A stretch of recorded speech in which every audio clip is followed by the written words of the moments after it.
You ask Tiger to solve. This deals with linear equations with one unknown. The final result is y equals 16/5. Let's solve it step by step. Simplify the expression. Group the coefficients. Find the lowest common denominator.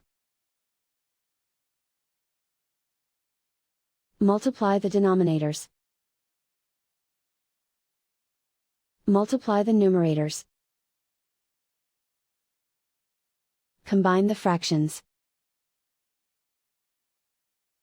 Combine the numerators.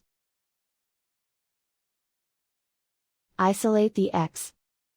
Multiply both sides by inverse fraction 6/5. Group like terms. Multiply the coefficients.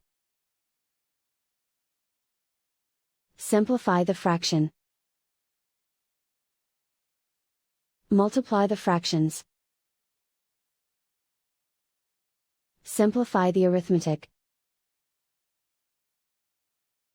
And so the final result is y equals 16/5.